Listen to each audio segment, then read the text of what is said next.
दिल्ली की सर्दी का समय था। रात के 9 बजे का वक्त था। आदित्य ऑफिस से लौट रहा था। उसने अपनी गाड़ी पार्क की और थके हुए कदमों से अपने कमरे की ओर बढ़ा। उसके जीवन में सिर्फ काम और जिम्मेदारियां ही रह गई थीं। उसे कभी महसूस होता था कि शायद उसने अपने जीवन में प्यार और खुशियों के लिए समय ही नहीं निकाला। जब वह अपने फ्लैट के कमरे में पहुंचा, तो खिड़की से बाहर झांकते हुए उसने सोचा, कहीं ना कहीं कोई तो होगा जो मेरा इंतजार कर रहा होगा, या शायद मैं ही किसी के लिए बना हूं। इसी ख्याल में खोया वह सो गया। उधर नंदिनी अपनी जिंदगी के साधारण पलों में खुश थी। वह दिल्ली के एक स्कूल में अध्यापिका थी और बच्चों को पढ़ाना उसे बेहद पसंद था। उसके पास बहुत सारे सपने थे, लेकिन प्यार को लेकर उसके मन में बहुत से सवाल भी थे। वह अपने माता पिता के साथ रहती थी और अक्सर अपनी सहेलियों के साथ बैठकर अपने सपनों की बातें करती। कभी तो कोई ऐसा मिलेगा जो मुझे समझ सकेगा, मुझसे सच्चा प्यार करेगा, वह अपनी सहेली रुचि से कहती। रुचि हंसते हुए उसे कहती, अरे हाँ, कोई ऐसा होगा जो तुम्हें तुम्हारे सपनों के साथ अपनाएगा। लेकिन तुम इतनी शर्मीली हो, नंदिनी, कि प्यार को खुद ही ठुकरा दोगी। कुछ समय बाद आदित्य और नंदिनी दोनों को एक करीबी दोस्त की शादी का निमंत्रण मिला।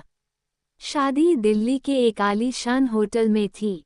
आदित्य को इस शादी में जाने का खास मन नहीं था, लेकिन दोस्तों के कहने पर उसने जाने का फैसला किया। शादी का माहौल खूबसूरत था। चारों ओर रोशनी, फूलों की सजावट और संगीत ने पूरे माहौल को रोमांटिक बना दिया था।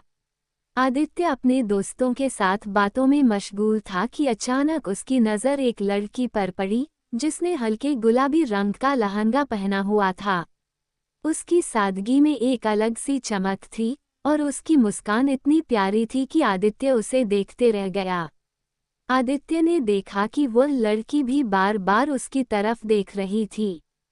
थोड़ी झिझक के बाद उसने अपने दोस्तों से विदा ली और धीरे धीरे उस लड़की के पास पहुंचा। हाय, मैं आदित्य, उसने मुस्कुराते हुए कहा। नंदिनी ने थोड़ी शर्माते हुए कहा, हेलो, मैं नंदिनी। दोनों के बीच धीरे धीरे बातचीत शुरू हुई। नंदिनी ने महसूस किया कि आदित्य का व्यक्तित्व बहुत ही गंभीर है, लेकिन उसकी आंखों में एक गहरी संवेदना छिपी हुई थी।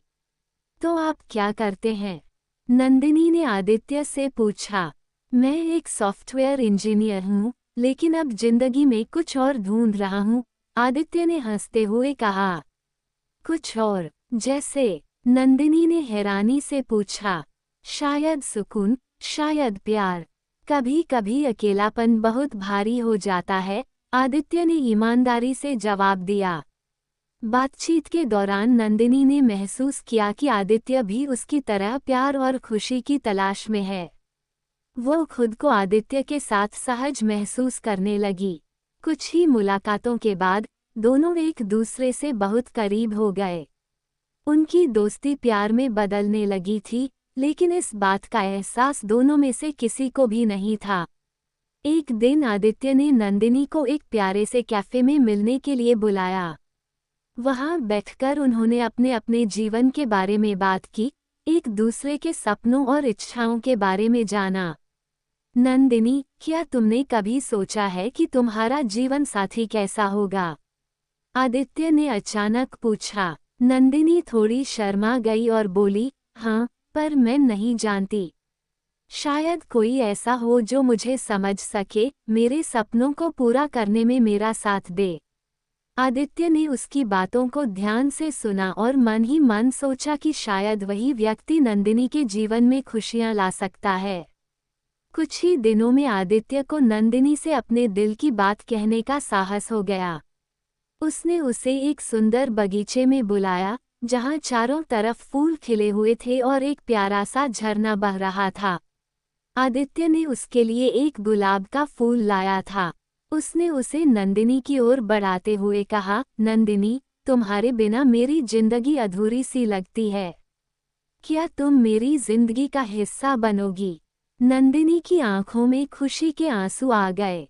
उसने आदित्य के हाथ से गुलाब लिया और हल्के से उसके गालों को छूते हुए कहा, हाँ आदित्य, मैं तुम्हारे साथ हूँ। दोनों ने उस खूबसूरत बगीचे में अपने प्यार का इजहार किया और यह पल उनकी जिंदगी का सबसे हसीन लम्हा बन गया। आदित्य और नंदिनी का रिश्ता और गहरा होता गया। वे अक्सर एक दूसरे के साथ समय बिताते, अपने सपनों और भविष्य की बातें करते। एक दिन नंदिनी ने आदित्य से कहा, आदित्य, क्या तुमने कभी सोचा है कि हम दोनों एक साथ अपना भविष्य बिता सकते हैं? आदित्य ने उसका हाथ थामते हुए कहा, मैं हर दिन इसी बारे में सोचता हूँ।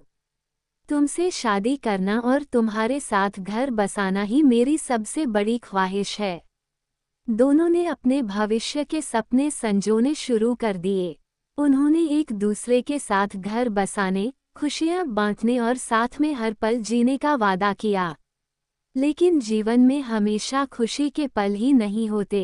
एक दिन आदित्य को ऑफिस में एक बड़ा अवसर मिला। उसे अमेरिका में एक महत्वपूर्ण प्रोजेक्ट पर काम करने का मौका मिला था, लेकिन इसके लिए उसे करीब 1 साल के लिए विदेश जाना पड़ता। ये सुनकर नंदिनी के चेहरे की मुस्कान अचानक से गायब हो गई। उसने आदित्य से कहा, आदित्य, इतने दूर जाने के बाद क्या हमारा रिश्ता वैसा ही रहेगा? आदित्य ने उसे गले लगाते हुए कहा, मुझे भी डर है, लेकिन यह अवसर मेरे करियर के लिए महत्वपूर्ण है। मैं इसे खोना नहीं चाहता, लेकिन मैं तुम्हें भी खोना नहीं चाहता। उनकी आंखों में आंसू थे, लेकिन दोनों ने एक दूसरे को समझा। आदित्य ने नंदिनी से वादा किया कि वह हर दिन उसे याद करेगा और जल्द ही वापस लौट आएगा। विदाई का दिन आ गया। नंदिनी एयरपोर्ट पर आदित्य को छोड़ने आई थी। उसने आदित्य के गले लगते हुए कहा, जाओगे तो रोज याद आओगे आदित्य। आदित्य ने उसके आंसुओं को पोंछते हुए कहा, तुम्हारे प्यार ने मुझे बहुत मजबूत बना दिया है। मैं वादा करता हूँ कि जल्द ही लौट आऊंगा। कई महीनों बाद आदित्य भारत लौट आया। उसने महसूस किया कि उसकी असली खुशी नंदिनी के साथ है और वह अपने करियर से ज्यादा नंदिनी को महत्व देने लगा था। जैसे ही उसने नंदिनी के दरवाजे पर दस्तक दी, नंदिनी ने दरवाजा खोला और खुशी से चिल्ला उठी, आदित्य, तुम सच में वापस आ गए। हाँ, क्योंकि मैं समझ गया हूँ कि मेरे लिए सबसे जरूरी चीज तुम हो, आदित्य ने मुस्कुराते हुए कहा।